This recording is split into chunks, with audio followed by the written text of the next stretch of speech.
അതിനു വേണ്ട ഏർപ്പാടുകളൊക്കെ ചെയ്തോളൂ. എല്ലാ ഏർപ്പാടുകളും ചെയ്തോളാം. തിരുമേനി ഒന്ന് നിൽക്കേ.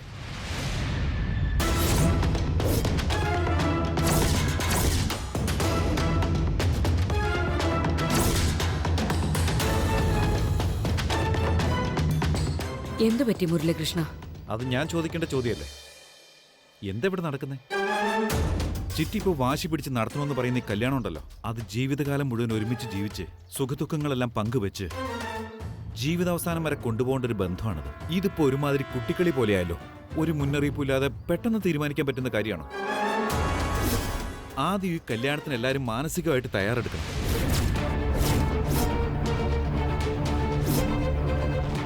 ചിറ്റി ഇങ്ങനെ ചെയ്യുമെന്ന് ഞാൻ തീരെ പ്രതീക്ഷിച്ചില്ല. എന്റെ ജീവിതത്തിലെ ഏറ്റവും വലിയ തീരുമാനം ഇത്ര നിസാരമായിട്ട് ചിറ്റ കാണുമെന്ന് ഞാൻ സ്വപ്നത്തിൽ പോലും കരുതിയില്ല.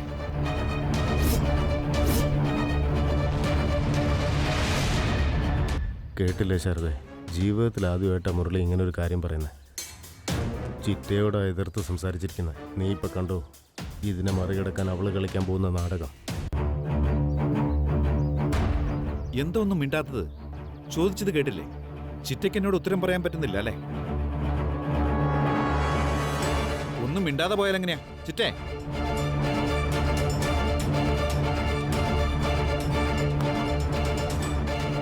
വാ.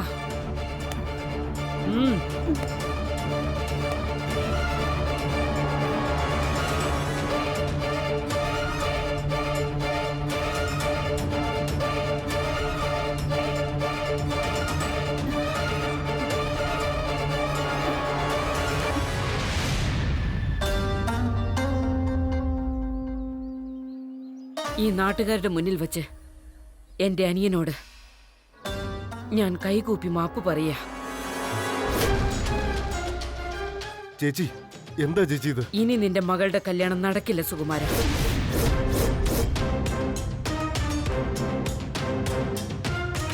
നീ വിഷമിച്ച എന്റെ മനസ്സ് ഒരിക്കലും അത് താങ്ങില്ല. ക്ഷമിക്കൂ സുകുമാര. ഇതിൽ കൂടുതൽ എന്റെ മനസ്സിന് ഇനി ശക്തിയില്ല. നിന്റെ മോളെ കൂട്ടിക്കൊണ്ട് ഇപ്പൊ തന്നെ എന്റെ വീട്ടിൽ നിന്ന് പൊയ്ക്കോ. ചേച്ചി, വേണ്ട വേണ്ട, നീ ഈ നാട് വിട്ടു തന്നെ പൊയ്ക്കോ. ഇനി മുതൽ നിനക്ക് ഇങ്ങനെ ഒരു ചേച്ചി ഇല്ലെന്ന് തന്നെ വിചാരിച്ചോ. ചേച്ചി, എന്താ ഇത്?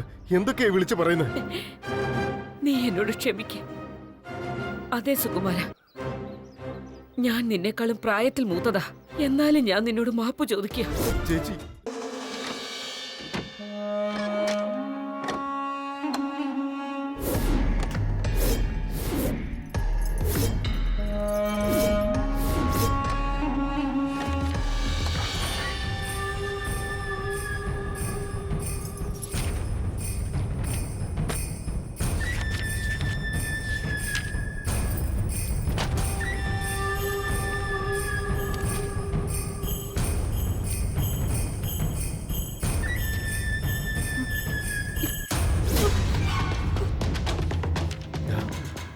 ഇതാടാ, ഇത് തന്നെ. ഇതാ നമ്മുടെ ചേട്ടൻ പറഞ്ഞ വീടിന്റെ ആളാണോ? ഇത് മാത്രം ആ ചേട്ടൻ ചോദിച്ചത്. ഇതിവിടെ നിന്നെടുത്ത് മാറ്റിയ മുരളിയുടെ കഥ അതോടെ കാലി.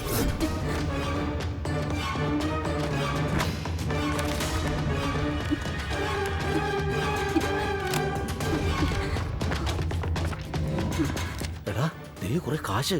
വേണ്ടടാ, വേറൊന്നും തൊട്ടുപോരുതെന്ന് ചേട്ടൻ നമ്മളോട് പ്രത്യേകം പറഞ്ഞേച്ചാലേ. എടാ, എന്നാലും എടാ, ഇതിന്ന് ഒന്നോ രണ്ടോ കെട്ടിടത്ത ഒരാട് പോലും അറിയാൻ പോകുന്നില്ല. നമ്മുടെ ബുദ്ധിമുട്ടുകളൊക്കെ മാറിക്കിട്ടോടാ. വേണ്ടാന്ന് പറഞ്ഞാൽ വേണ്ട.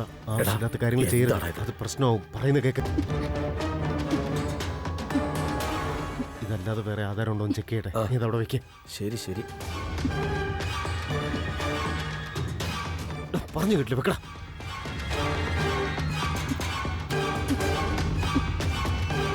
നിനക്കത്ര കാശ് കണ്ടപ്പോൾ കണ്ണ് മഞ്ഞളിച്ചു പോയാ. ഇടാ, നിന്നോടാ ഞാൻ പറഞ്ഞത് മര്യാദയ്ക്ക് അവിടെ വെക്കേ. കാശെടുത്ത് അവരെങ്ങനെയായാലും ഇതറിയും. എങ്ങനെ അറിയാനാടാ?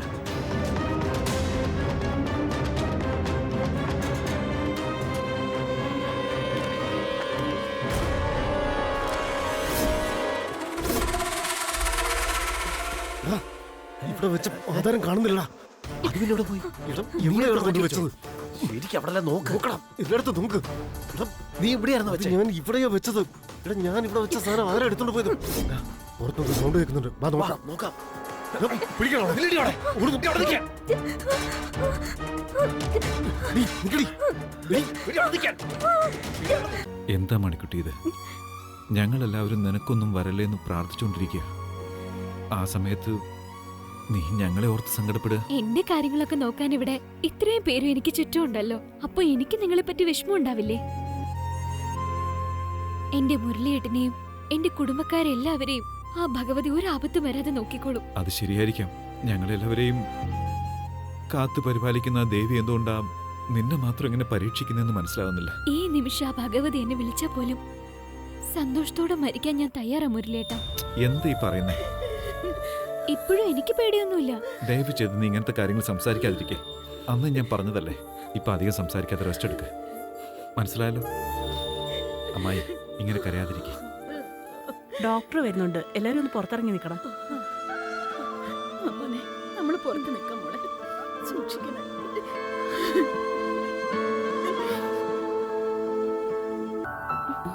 എന്താണ് നിനക്ക് പറ്റിയത്?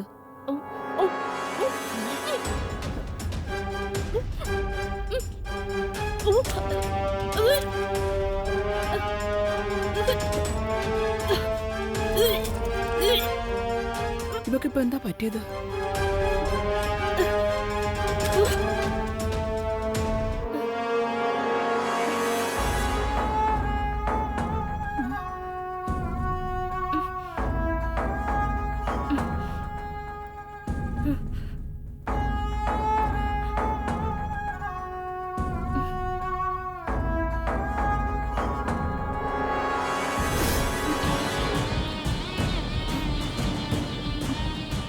എന്താടി, ഇന്ന് രാവിലെ നീ ഇഡലി മാത്രമല്ലേ കഴിച്ചുള്ളൂ? അതിന് ഇതിനു മാത്രം ഇങ്ങനെ ഛർദ്ദിക്കേണ്ട കാര്യമുണ്ടോ? അത് മുത്തശ്ശി, ചെറുതായിട്ടൊരു തലവേദന ഉണ്ടായിരുന്നു. നീ ഇങ്ങോട്ട് വന്നേ, ഞാൻ നോക്കട്ടെ. ഇങ്ങോട്ട് വരാനാ പറഞ്ഞത്.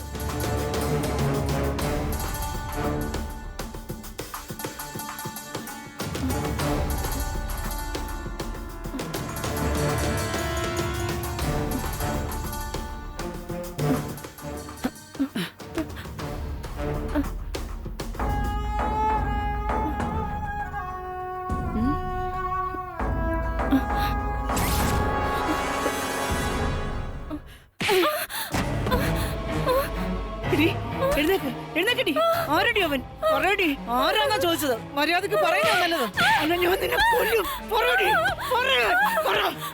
നിന്നെ ഞാൻ തല്ലി അമ്മ എന്താ ഈ കൊല്ലും. കാണിക്കുന്നേ? പറയടി, ഒന്ന് നിർത്താമേ. പറയാൻ.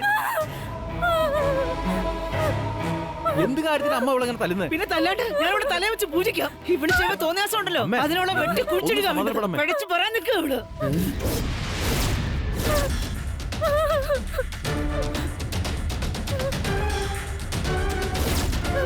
എന്തിനാണ് ഞങ്ങളോട് ഈ ചതി ചെയ്തത്? ആരാടി?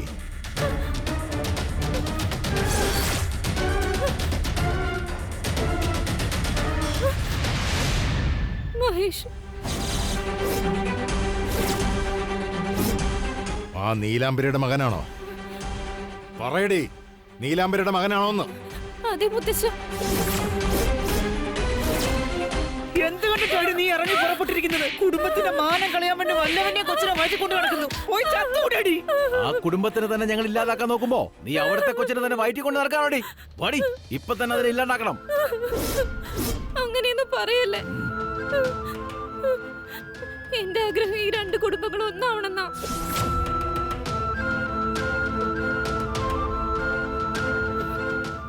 ദയവ് ചെയ്ത് വഴക്കിനൊന്നും പോകണ്ട.